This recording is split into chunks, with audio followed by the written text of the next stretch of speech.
Hey fish friends, how's it going? Hope you're doing well. Zenzo with Tazawa Tanks. And I'm filming another video because I wanted to give an update on the aquariums that I have in this room. If you've been watching this channel for a while, you know that I used to have a fish room in my previous home. I moved last year, got rid of all the tanks, got rid of most all of the fish, and pretty much starting brand new with new tanks in this room, which is my office slash TV room slash fish room. But anyway, I bought some fish recently and wanted to give you an update on those fish.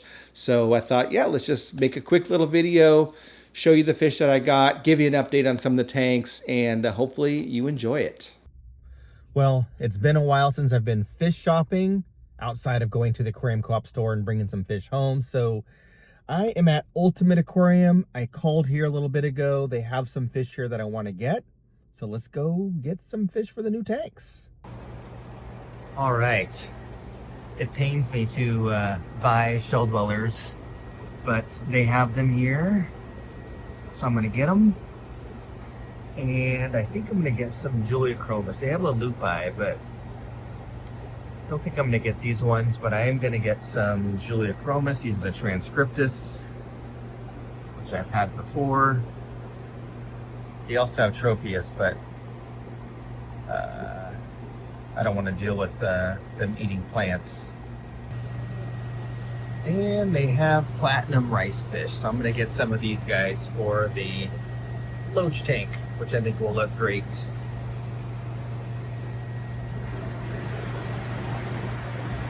All right, back home, and I have the fish just floating in bags right now in the tanks. Over here we have the rice fish. They are going to live in this tank, but because I already have fish in there and I don't have any quarantine tanks set up right here yet, or in this room yet, I'm going to go ahead and QT them in here for about a week. Over here in this tank, we have the shell dwellers and the, what did I get? Juliachromis transcriptus again. But it's so funny that I'm buying fish that I gave away just 7 or 8 months ago. But that's how it goes. The store owner actually is like, are you? I'm like, yes. He's like, oh, yeah, we sold a bunch of your fish. So he actually ended up giving me some fish for free. So I bought some fish and got some fish for free. But anyway, there's no fish in this tank. So they're going to go ahead and get set up in there. It's going to move around some hardscape a little bit. And then, yeah, so I'll check back in like a week or so and we'll film some tanks. I'll show you what's going on in this tank. Maybe clean off some of the algae off the rocks and see what's going on. I do want to pop in real quick, as always, and thank the sponsor of this video, Into the AM. Now, Into the AM is my favorite t-shirt company. They make amazing tees, and normally you see me in like a graphic t-shirt with lots of cool designs and colors, but sometimes you just want like a basic tee to kind of chill and just hang out with friends or go out or just chill at home, and you don't need all that bright stuff going on. And that's where the Into the AM basic tees come into play. They're that same comfortable blend of cotton and polyester, very comfortable, very stretchy. I've worked out in them. They're great for just kind of hanging out and walking around and your everyday stuff, even going to work in a t-shirt if your job allows that. They're kind of the perfect t-shirt for that. So check out Into the AM. They do have a sale going on. I'll put a link down below. Check them out. And thanks again to Into the AM for always supporting this channel. Well, here we are with the tanks. We've got the 5 65-gallon tanks. These are 2 feet tall, 3 feet wide, 1.5 feet front to back, 65 gallons. We've got the 75-gallon tank over here. But what I want to do is I want to talk about this tank specifically, because those are the new fish. We'll talk a little bit about those guys, and of course we'll end up over there. So in here we have 3 types of fish. We have this dojo loach. This is one that I flew home from Seattle with, actually on the Aquarium Co-op, the More Aquarium Co-op channel, which is our second channel. We have a video up there that just came out that shows how I flew home with these and all that, and how big they get. They get to be quite big. The idea with this tank is it's kind of like a mountain range, and I wanted like a dragon fish. I also didn't want to put a heater in this tank, so the loach is perfect for kind of that cool water dragon, I guess. So we'll see him come back out here in a second, but I do have some B-roll to show the fish. In addition, we have some hillstream loaches. So I also flew home with these guys. You can see one right there. There's another one back there swimming on that rock. There it goes. But yeah, so there's 5 of those hillstream loaches in there. I flew home with these as well. So they're in that other video that I'll link down below in the comments or something like that. You can see one on the back glass over there. The problem that I'm having in this tank are these rocks. Now these rocks, I love them. They're my favorite hardscape ever, but I don't like that there's algae growing on them. I do have the lights turned down. Right now they're turned up a little bit just for filming this video, but normally they're down to 20%. But I'm still getting a little bit of algae. My thought was that the hillstream loaches would eat the algae off of the rocks. And they do a little bit, but I think I'm going to need some more help. So I'm going to probably get a maybe a small pleco or something like that to help out with cleaning off the rocks, or maybe some auto sink, because it just has to be something that can tolerate a little bit cooler temperature. There's no heater in this tank. The temperature in here is about 71 degrees or so.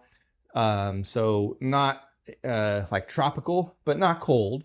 But again, I just want to, I want to not have a heater in here, and I need to figure out like what's going to help out. But also we have the rice fish. So the rice fish have been doing great. I did get seven of them from the store that I went to, and these things are amazing. I've seen them before, obviously, but didn't know they were so cool looking until I got them here and put them in this tank with a black background against the rocks and everything. So really, really happy with this tank.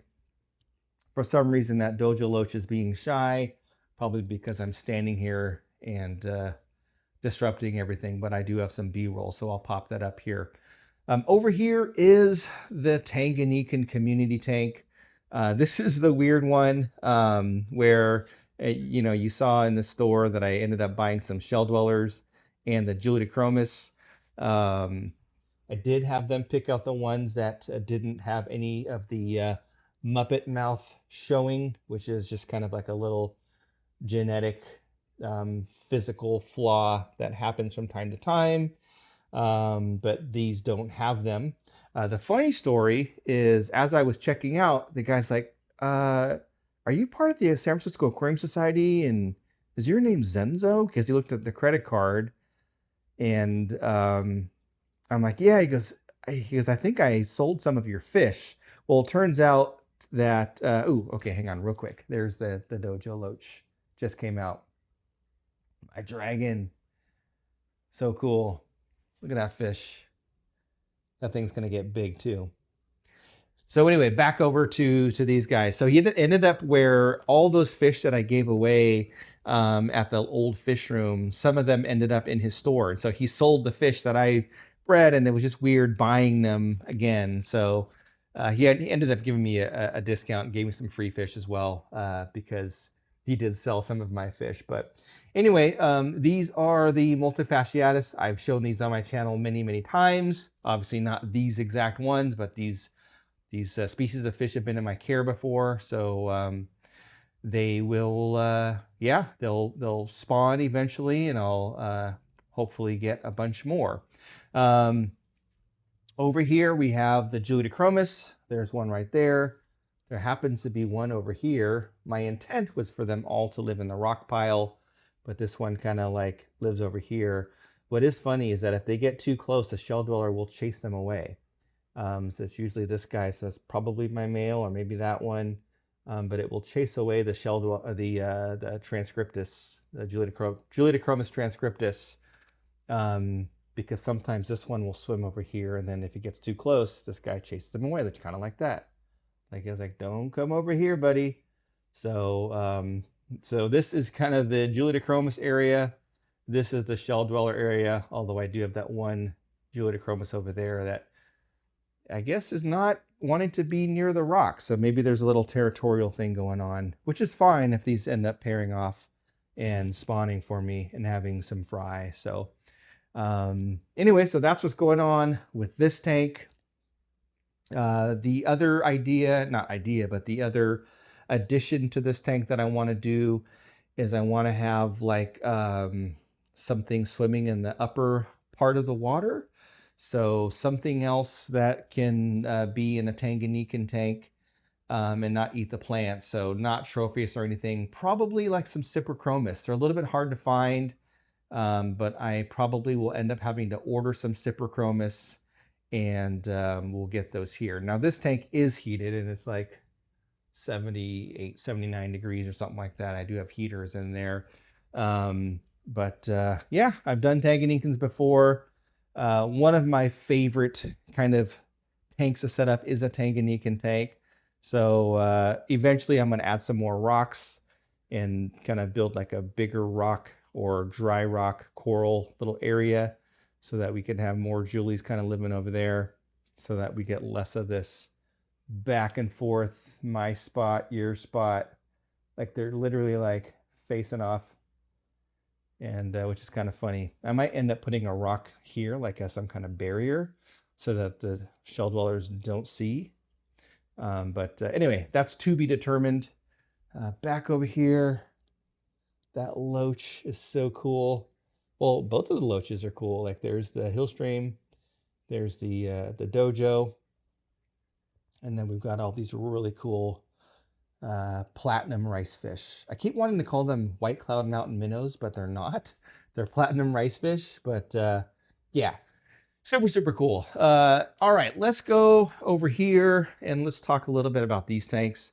These are the Tamasaba goldfish. I don't know how to say this. Like they're cool because they're goldfish and I like them and they're my pets at this point. These were from the Goldfish Council and part of their 2026 grow out competition. But I'm just not fond of this body shape. I've talked about that before, like on podcasts and everything. It's just, to me, it's a little bit, I don't know. It's just not my favorite body shape for a goldfish, especially that one right there. This one kind of a little bit more like a fancy goldfish shape. That one too, but this one really has that Tamasaba look to it. But I'm just, I'm embracing this competition and growing them out and feeding them. Lots of water changes. The water parameters in this tank is fantastic. Not because the plants are doing all the work consuming the nitrates, but because I'm doing lots of water changes and just having really good water quality. But they eat a lot, as you can tell. I've got the auto feeder set up. I feed them the magic nuggets out of the auto feeder, and then I do give them some other foods just to kind of break it up. But they eat like 3 or 4 times a day at least. And you can tell that they're the fattest fish ever. This tank, not a whole lot to talk about. I'm just waiting for the plants to grow in before I add any fish and shrimp or anything like that. Same thing with that tank over there. And then lastly, we have the Salosi tank, which is, these were the only fish from the old fish room that I still have. And yeah, I just can't seem to get rid of these guys. I love them so much. Between the males and the females being sexually dimorphic, both in size and color. That's really cool. The males are the blue ones, the females are the yellow ones, and then the juveniles are the small yellow ones. And then we still have the Burchardi with no tail. So the story with this fish is I had a big group of them before. Burchardi can be quite aggressive, and when this one was a juvenile, it has tail bit off by another fish. Through aggression, but it was still healthy, and I raised it up, and it survived quite well without a tail. And it fends for itself in this tank. So this is a Malawi tank, but no one really messes with it. Like if another fish gives it a hard time, he just chases it away. And so this is kind of his little spot. He doesn't really mess with the Salosi, and they don't mess with him. And because their water parameters are very similar with the hard water from the Rift Lakes with the crushed coral and aragonite and everything, he's doing just fine in there. I do have a pleco in there. And I should say that's the other fish that also is still with us from the old fish room. And that bristlenose lives in his tank and just kind of does a good job of grazing on the rocks and the sides of the tank and keeping it free of algae. And of course, it eats regular fish food as well. But I might end up moving that guy to a different tank.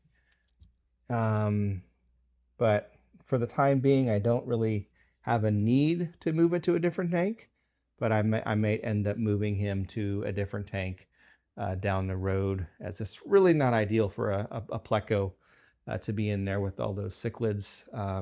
That fish might do better in like that tank or something like that. But yeah, that's an update of the tanks.